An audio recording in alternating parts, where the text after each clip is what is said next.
Hi, everybody. Thank you so much for taking the time out of your Monday evening. We love Mondays. We do not despise Mondays. We love Mondays here. Let's Chat with Tanya Barnett show. I am so honored that you have joined us. I have a fantastic, fantastic mom that I want to introduce to you. She just really blessed me. I met her at Howard University at the Boss Network's High Noon Tea. And she was a keynote speaker, and I'm telling you, the minute she was done, I was like, I gotta connect with her. So I just want to introduce you all to Priscilla Q. Williams, and I'm gonna let her share her story. I don't care if we're on here for the next 2 hours. Get you a tissue, get you a notebook, pen, paper, whatever you have to do. I'm serious. Please, please, please make sure you pay attention and that you glean from her, because she really touched me on how not to quit, how not to give up on your dreams, how to pivot, all those things you will learn from her. And make sure you share this out with everyone on your social media, here on Facebook, also Instagram, Twitter. Make sure you share this, because someone can use this message.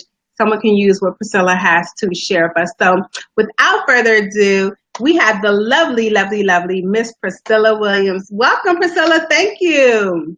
Thank you, Tanya. Thank you for having me on your Mompreneur month. I'm so excited and so honored to be here with you. So yeah, I'm excited. I'm Priscilla Q. Williams. I am what I call the royal life catalyst. And so what I help women do is to rock the royal life that God has created for them. I am a mom. I am a wife of 11 years. My son is 18. I have 2 daughters.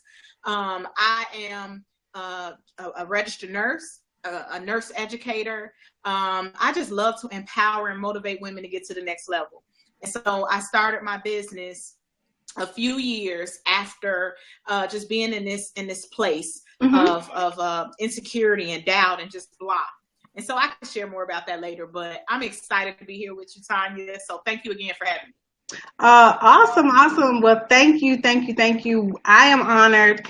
And so I'm going to ask you a few questions just about your entrepreneurial journey, how you went from being, and you're still a nurse, but what sparked your transition from, or in conjunction to, I'll say that, in conjunction to still being a nurse, what sparked the entrepreneur side of you?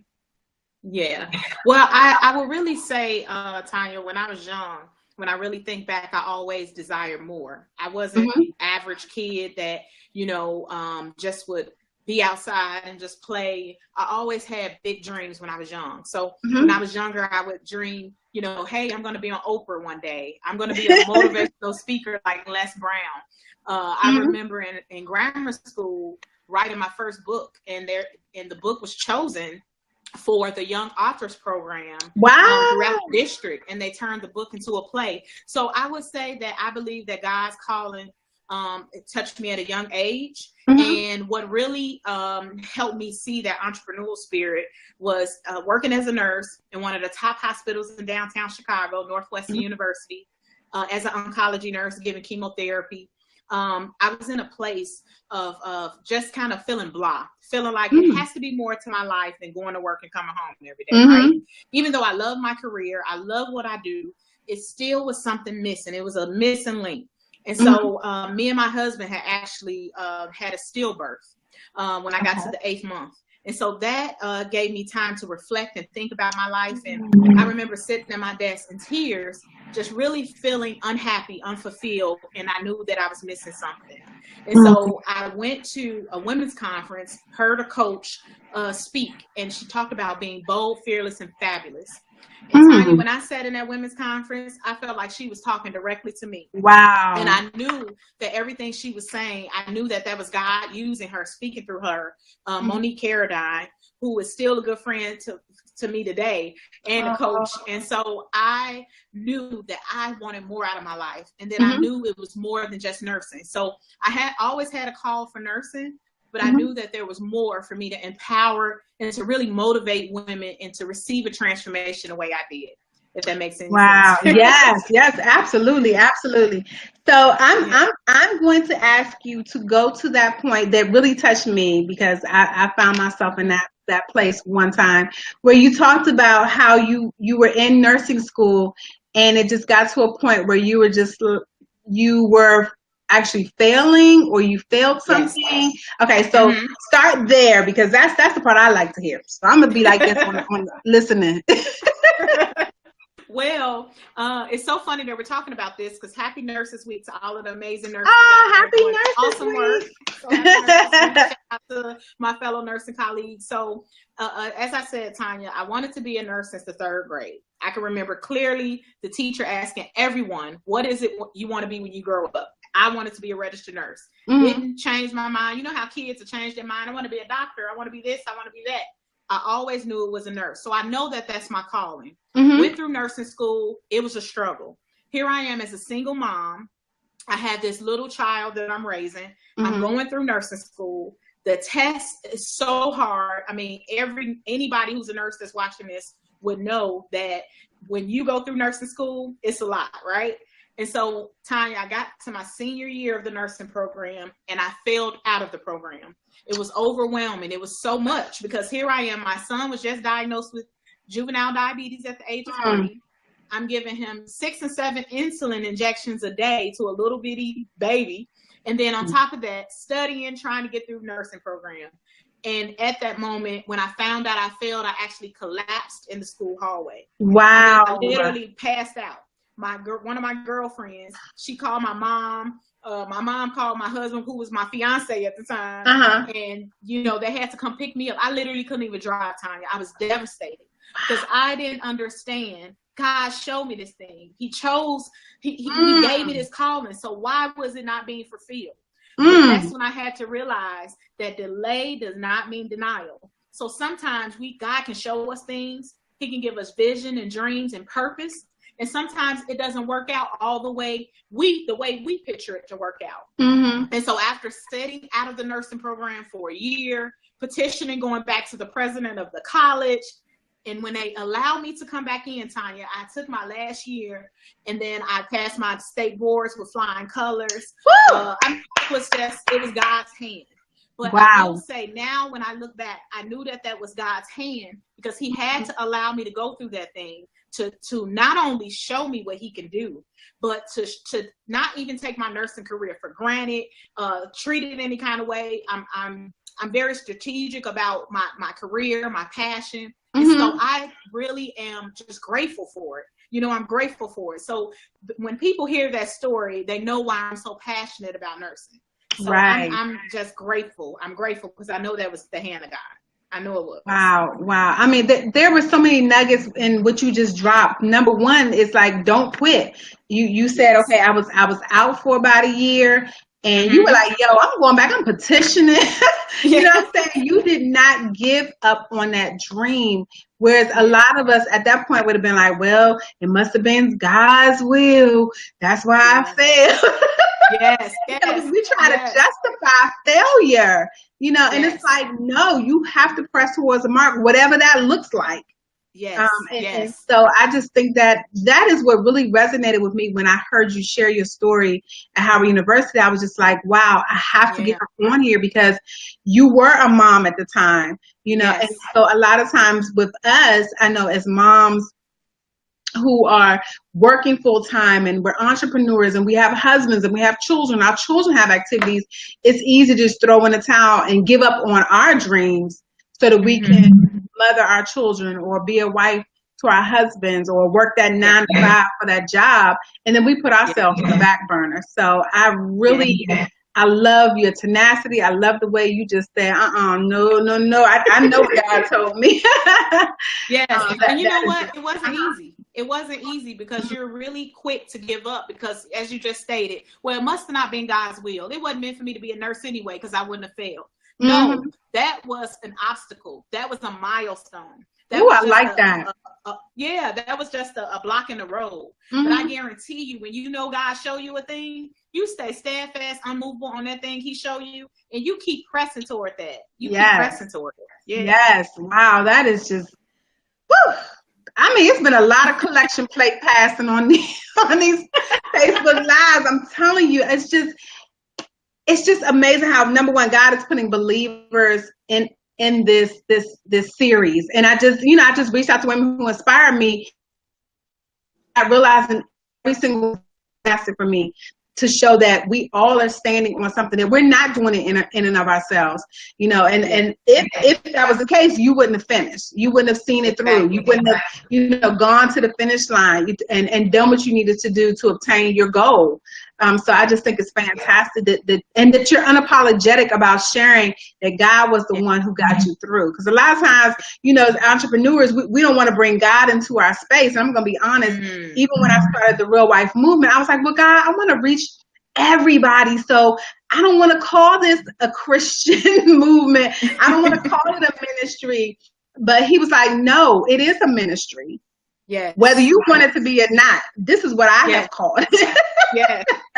and it has, you know, and I fought that for a while, but it really has turned into that. And so that's where the MOMpreneur series has spun out of, and actually going and going to be not only mompreneurs but women entrepreneurs, and it looks like this is going to become a long-term project for me. So I'm really excited to be able to have such heavy hitters starting us out, boy. I mean, it's like relay, you know. It's like you put your fastest person out to the next person.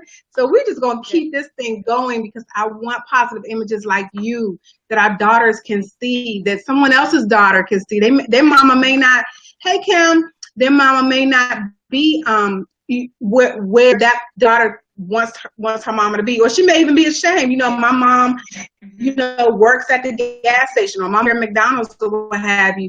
And I don't want girls to think that what their worldview is just it. They need to see women like you who said, yo, I was a single mom, but I pressed. I got it done. Even though I had a baby, that didn't mean my life was over. You know, and that's where you resonated with me too. I got pregnant at 19, and my father thought my life was like, ain't nobody marry you, you know, all this stuff. And he wanted me to marry my daughter's father. And I was like, he ain't no good, you know how that whole thing play out. And I have a fantastic husband. My husband married me. He met me, and he married me. My daughter was 7, and that's daddy to her. She's 25 now. Yes, same here. Yes. Yep. And so I just really appreciate your transparency. I appreciate, you sharing that with us. I just really wanted the women who are watching really to hear that, because it is just so easy to just quit. It's just easy.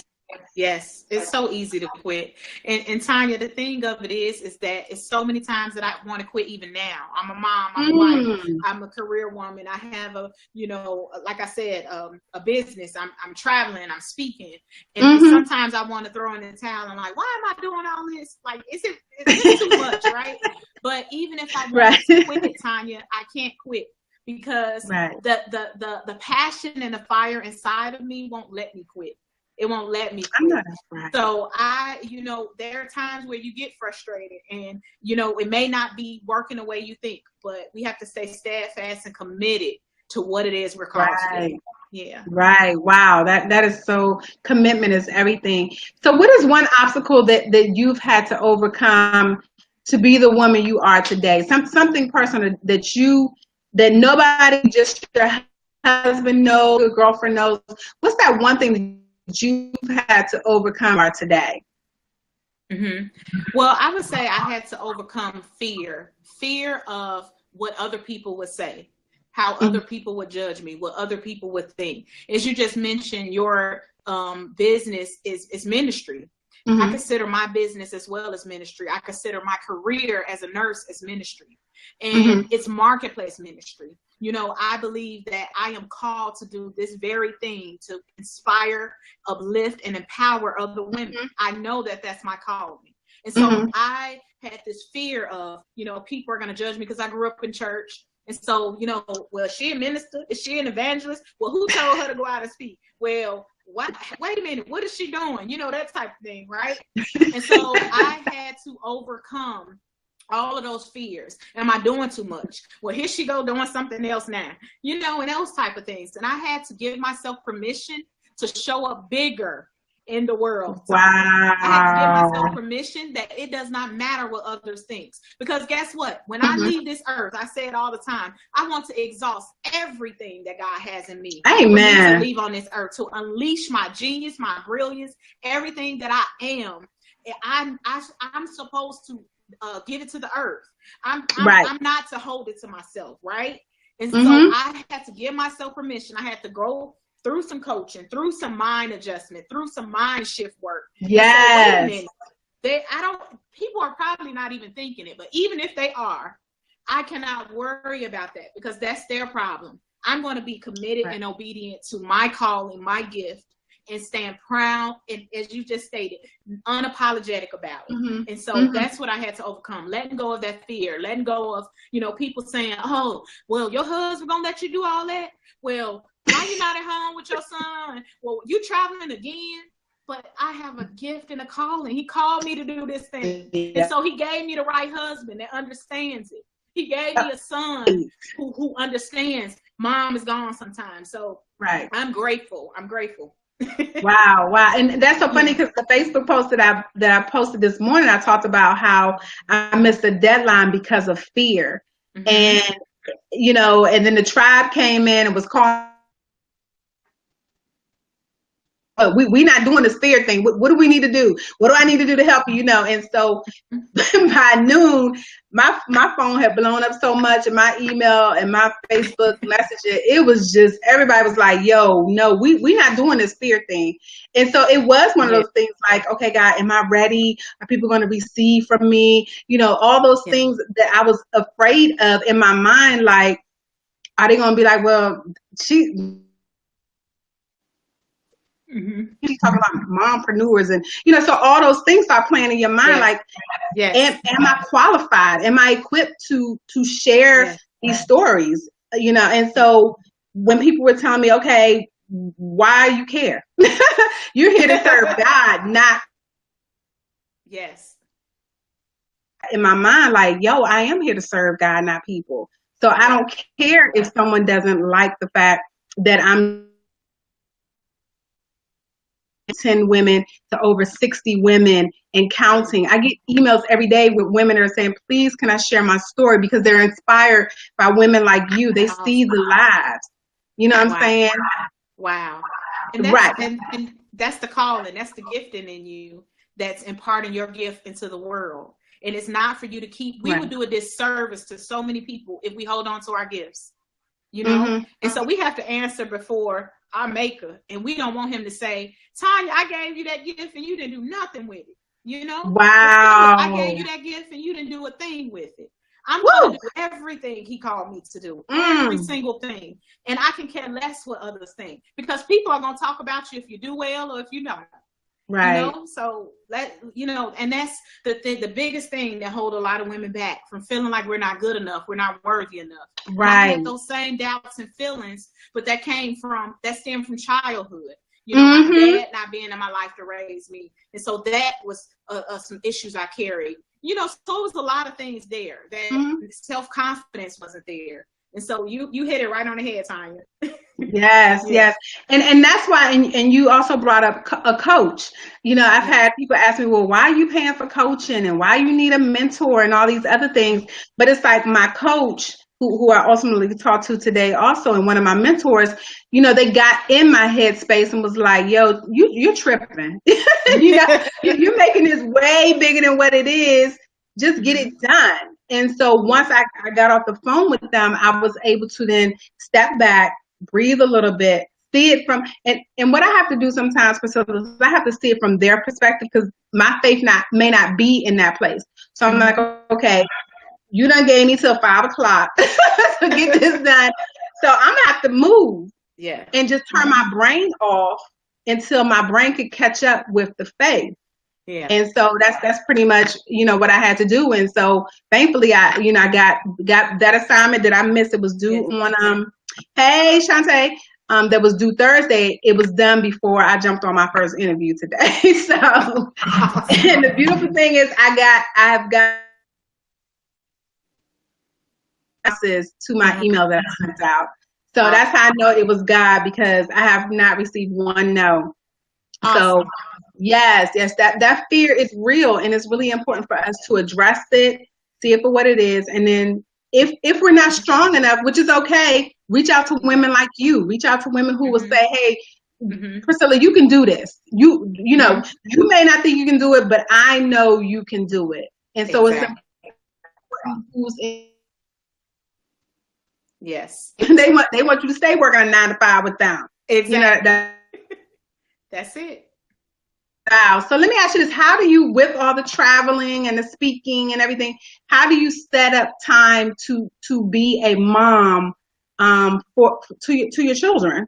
Yeah. So I don't have any little babies. Okay. That's one good thing. My son is 18. So me and my husband, we're a blended family. My son is 18, and then my daughter's 25 and 21. And so we, you know, the good thing is that I have a very supportive husband. I have to keep a schedule to kind of map everything out. And then balance is really out the window. It's really, to me, no such thing as balance.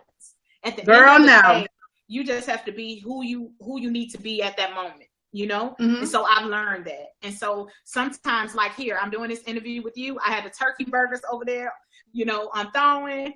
When I jump off, I'll cook those. So it really takes having the right mate and having the right, you know, people in your circle to help you, you know, because I can't even try to take all the credit, you know. It takes, you know, a village. It really does. So my husband helps me with my business, you know, and he's still going after his goals and things that he's accomplishing. We're actually just decided, we just relocated to Jacksonville, Florida. So as soon as my son is done, when he graduates, we'll be moving down to Florida. So, and this is something that my husband always wanted to do forever. We always had a desire to relocate. And so, of course, that fear and that doubt is there. Like, well, my whole network is here and my friends are here. And you know, his whole family is here too. But we work together as a unit. So we work together as a unit. And so we do what it is we need to do to make it happen. But we also know when to turn it off. So I can't be on my phone taking calls at 10 and 11, trying to talk to a girlfriend or doing a coaching session at night. And my husband and my son looking at me crazy, like, what we gonna eat? So I'm very committed and very, very strategic about my family time. I'm so very strategic about that. You know, I'll have people, you know, send me a text like, give me a call this evening. I might not be able to give you a call this evening. So, but that took time. It took time to learn to say no, to really stick to what I said I would do, and then take some stuff off the schedule too. So that's really important too. Yeah. That is good, because that seems to be the in every interview, and be okay with their no. I know Kiera in the last interview said that no is a complete sentence. Julie and Christine said that last week. No is a complete sentence. You don't owe anybody a reason why you're telling them no. Your no is your no. And what I found is it's easy for people to tell me no, and here I am giving you a dissertation why I'm saying no, you know, and it's just crazy that we go through those type of things. So, and how do you find time for your honey? Because honey time is very important. Very important, because at the end of the day, you can have all the money, the biggest following, to be the most successful person in the world, but if nobody to share it with, what does it really mean, right? So I am very strategic about, like I said, me and my husband operate as a unit. We do a lot of things together. There are times when I've went on a conference or a business seminar, and he'll travel with me if he's available, and you know, so that's a big thing too. And then making sure that we spend time together. Like that, it is times he'll look at me like, okay, you on your phone? Like, baby, it's time to put down the phone. You know, and so I honor that. It's like, okay, sometimes it can get hard because you want to look at emails and stuff, but I really do try my best to cut it off at a certain time and not, you know, be up all night answering emails and that, because my relationship is very important with my husband, and he helps me, my ride or die. He got my back, you know, and so I'm just grateful for that. Yeah. Wow. And you just used a word that we don't hear that often. I know I use it. You said, I honor that, or you honor him. So for those who don't use that word or have no idea what you're talking about, what are you talking about when you say you honor him? Yeah. Well, I honor him because everything that I do is not just for me. I know that God called me to do this, but I do this also for my family, my husband, my son, my daughters, right? But I honor what my husband thinks because his opinion matters. I look at him as almost like my advisor. So Okay. I have this business, and I ask him for a lot of opinion. He can look at somebody right away, and he can say, I don't think you should connect with that one. That's my husband. you know Yeah. So he's he has very great discernment. He is a man of faith. So I honor what he has to say. I honor his input. And if he doesn't feel it's a good fit, Tanya, it's not a good fit. It's just not. You know what I'm saying? Right. So I honor that because I know that he cares about my success, but he also cares about my well-being. And so he wants me to be successful, but he also wants me to be around the right people, and doing it, where I'm happy and I'm not being exhausted. I'm not being drained. It's not a two-sided relationship. You know what I mean? Right. So that is very important for me to listen to what it is he has to say because he has wisdom. He has a lot of wisdom. Yeah. Wow, that is fantastic. And I know a lot of women struggle with that, especially single women, when they hear us talk like that.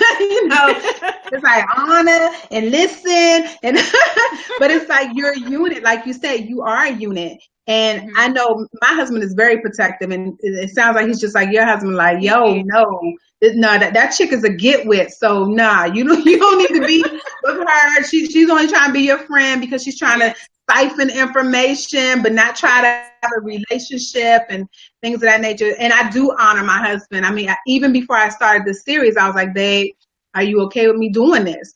Granted, it's my business, but I had to get his okay on it, his seal of approval, because then it affected the whole entire family, where he's running and picking up folks from weight training and dropping my daughter off at church for dance rehearsal and picking her back up. And, he went to men's meeting tonight, and so we had to make sure everybody was straight. So it does affect the whole entire family, what we do. Yes, it does. And I think it's important that women understand that we're not just running roughshod over our husbands. Exactly. I wouldn't want to do that anyway. My husband, like you say, is very protective. And when I have events and things like that, he working just as hard as me. If I'm up stuffing bags, he up stuffing bags with me. Like I said, he has a lot of wisdom. So I wouldn't want to do it without his blessing, because that can cause conflict in your home. And so it's not business or anything I'm doing, it shouldn't cause conflict, right? So right. Wow, that is so good. So give us a piece of advice for someone who, say, she's an entrepreneur and she's trying to manage everything and it's just becoming way overwhelming for her, but she knows, like you, that she was called to do whatever it is. So whether it's a hair braiding business, a natural hair care product business, creating purses or what have you, but she just is like, what, I just can't do it all. I hear what Priscilla's saying, I hear what Tanya's saying, and I know what God called me to, but I just need to step that to the side because I just can't manage. What would you tell a mom like that? Yeah, I would probably tell a mom to start where she is. So you don't have to try to do everything at once. Like start with something small and build off of that milestone. So if, example, you want to start a business, maybe just start off by taking a one-day class or workshop, if that's something you're interested in. Wherever she is, start there, build off of that milestone and build. Sometimes I think we need to just take off running. And this thing takes patience. It's like a slow cooker. It takes time. It takes time. The stuff that I'm doing was not done overnight, Tanya. Like this has been years of grinding, years of connecting with people, years of I had a radio show. Then I have women's conferences, and I've invested money, and I've been paying for coaching, and traveling to this event, and that it takes time. And so sometimes we think we have to just take off running and doing everything at once. Let's start small, get a small victory. Those small wins, they add up, and they will begin to give you motivation, give you momentum, and then you go full steam ahead. Right.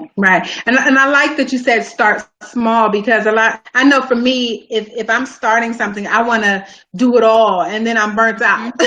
So Yes. I've had to learn how to scale back or even say no. That was something I had to do last year. I walked away from so many community organizations that I was leading. I mean, I was a Girl Scout troop leader. I was a cheer director of a whole cheer club and coaching and, NAACP education committee. I was a treasurer for Charles County Commission for Women. So I was doing great things. Yes. But they weren't adding anything to my life. It was just busy work. I mean, looking back on it, it was busy work. Yes. And then I was stressed out because then I was still trying to be an entrepreneur, still trying to be a wife, still trying to be a mom, and still trying to work a 9 to 5. And then once I let those things go that weren't serving me, and I think whoever's on here needs to hear this, you have to let some things go that's not serving you. And I heard a pastor say, all good things are not God things. There's nothing wrong with them. Yes. But if it's not your season and the Shekinah glory has went on and you still trying to hold on, you're going to be miserable. You're going to be angry. You're going to be frustrated, bitter. I went through all those things and my business suffered and my family suffered because then I'm mean nasty to my husband, mean nasty to my children. Yes. And just not even treating myself right, So I think it's really important, like you said, just managing all that and knowing when to let things go. So I think that's just pivotal, especially in today's world, because it's so easy to get caught up in what we see people doing on social media. Should I do this? Should I do that? Oh, she's doing this and she's in the same arena I'm in, so maybe I need to do that too. Yes. And if that's not where God has called you to be, it's just not. Like for me, I was like, maybe I should do a podcast, and then a week later, someone calls me from Radio 1 and was like, hey, we feel like you should be on radio. Yes. So can you imagine had I started this podcast, I wouldn't have been able to do radio. Exactly. We have to use discernment, use wisdom, and be prayerful about what opportunities to take. Because as you just stated, I was just thinking the same thing. All good opportunities don't mean it's a God opportunity. And so sometimes, we can get offered great opportunities, but is it from God? Right. With our head cut off. But at the end of the day, if we are not doing what it is that he has aligned us to do, see, it's spiritual alignment. We have to be in spiritual alignment. When you are out of spiritual alignment, you're stressed out, you're cussing your family out, your kids out, your husband out, your blood pressure high, you're somewhere with your head hurting. You get what I'm saying? So that's not spiritual alignment. And I'm putting my first hat on right now. To be in alignment means that everything goes smooth, because everything doesn't always go smooth. But when you're in spiritual alignment, you have peace with it. It comes with ease. It makes you happy. You're not stressed out saying, I don't want to go to this board meeting. I'm on this board. This makes me sick every time I go to this meeting. No, maybe you shouldn't be on that board. And that was me too. You know what I mean? Like, no, absolutely not. So that's not divine alignment. Being in spiritual alignment, you feel peaceful with what it is you're doing. Yeah. You are setting us free. I'm telling you, if you're catching this on replay, you need to watch all this to the very end. Make sure you share. Let's chat with Tanya Barnett. So, what is your go-to for relaxation? Your me time. How do you find that your children? You make a time for honey time. How do you find time? Okay, Sam, you broke up just a little bit, Tanya. It sounded like you said, "How do I find time for me?" Yes. Okay. Finding time for me is really all about waking up. And this may sound funny. Waking up, having on like a pair of pajamas or lounging clothes, and just laying in the house, catching up on movies with the DVR, in my hand, and just relaxing. Like seriously, that feels great.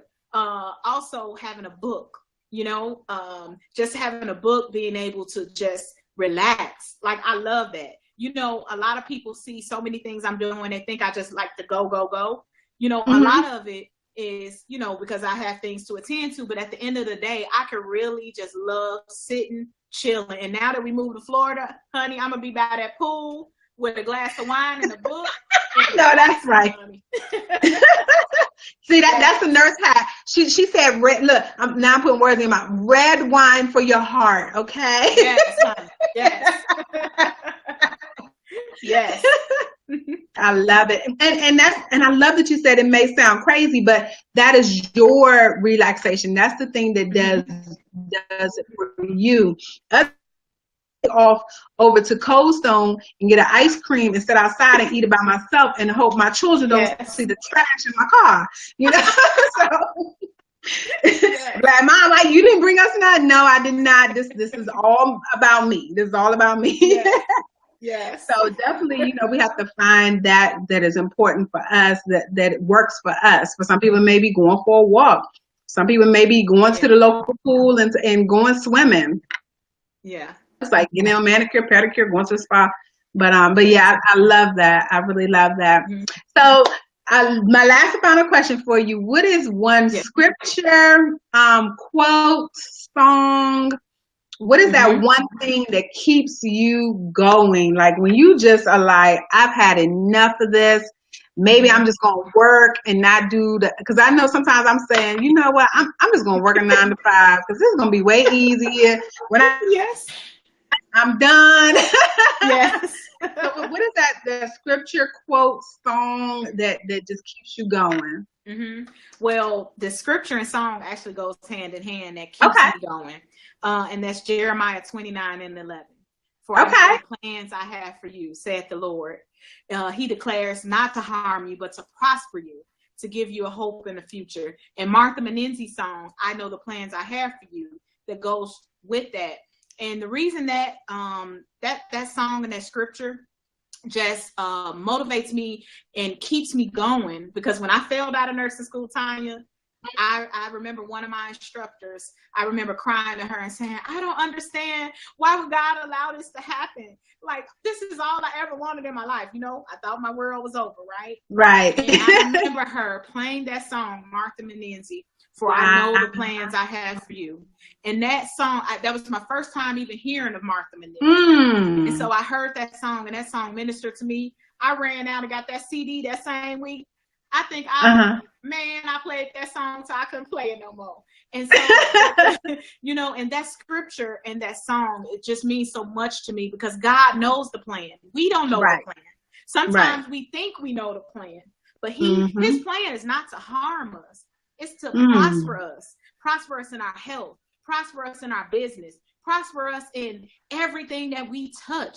No, it's not going to be easy. No, it's not going to always be peaches and cream. But his plan is a greater plan. His plan is bigger than any plan that we can ever think or imagine. And so he wants to give you a hope in the future.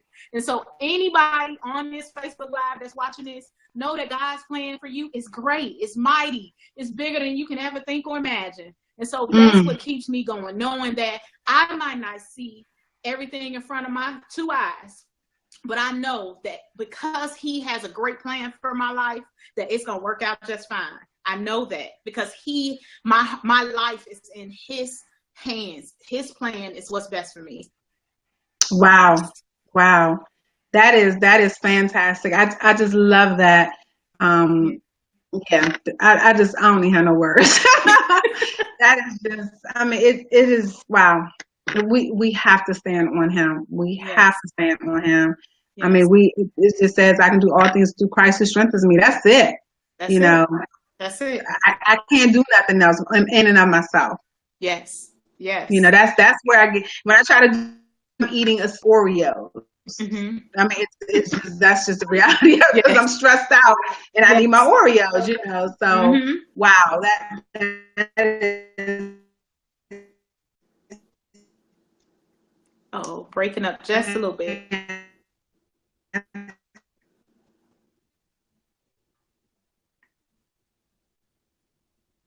Oh, Tanya, you froze.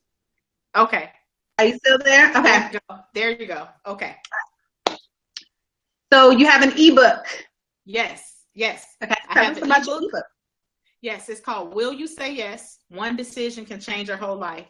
And in the book, I share my story, the nursing school story. I share just overall how I gave myself permission. As I just stated, you know, you asked me that one thing that helped me get over, and that's giving myself permission, making a decision to say yes to what I want, to what God's desires for me, what God wants for me, what he has for me. And so that one decision that you make, that one decision I made to step out on faith, to do what it is he called me to do, my whole world shifted. So what you're looking for is also looking for you. So when you give yourself permission, you say yes, everything will begin to supernaturally line up for you because you said yes. But so many times we don't say yes. How can you expect to attract that thing? You can't, because you won't even give yourself permission to say you want to be a millionaire. You won't even give yourself permission to say, I want to relocate to a warmer climate and lay on the beach. You won't even give yourself permission to say, I want a business, I want a husband, I want children. We think that we can't allow ourselves this, you know, it has to look like somebody else or what our family have done. No, give yourself permission and everything will begin to supernaturally line up for you. I truly believe that. I believe that when you make that decision, God is you're going to begin to attract that thing. You're going to begin to attract it. So that's what this book is about. And it's sharing steps on how you can begin to say yes and move past that fear, that doubt, and that insecurity to start living the life that God has truly designed for you. Wow. We're going to end on that because I got to get that book myself, because that is right where I'm at, just really taking some stock of where I am. And I know there's some things that I need to say yes to. So I know I gotta get the book. So I just know I ain't. So y'all make sure you pick up the book. The link is right there on the screen. Priscilla, I appreciate you, and I thank you so much for joining me tonight. I know you got your turkey waiting for it to eat his dinner. But I just thank you. I'm honored that you said yes. Because you could have just said, "Who? I just met her, and she want me to come on her show." No, not at all. You have such a beautiful spirit, and God has amazing things for you, Tanya. So keep doing what you're doing, and the right people are going to attract to you. You've already done it, and so the best is yet to come for you, girl. I can't wait to see the outcome, the continued success. I receive it, and I thank you so much. So thank you, Priscilla. We have the fantastic Miss Priscilla Williams here tonight on the Let's Chat with Tanya Barnett show. If you love what you heard tonight, make sure you stay tuned. July 9th, I will be launching the Let's Chat with Tanya Barnett show on Praise 106.1 on the FM dial. So I don't need a podcast. I got a regular show. Yes. that he has opened the door, and I will be on the same radio station as Erica Campbell and Willie Moe Jr. So I am so excited. I hope to have Priscilla back in July or sometime thereafter on my show, so you could actually call in to the radio station and ask her questions. So thank you again, Priscilla, for joining me. I really appreciate you, and we will talk to you later. All right. Thank you, Tanya. You're welcome. Bye-bye.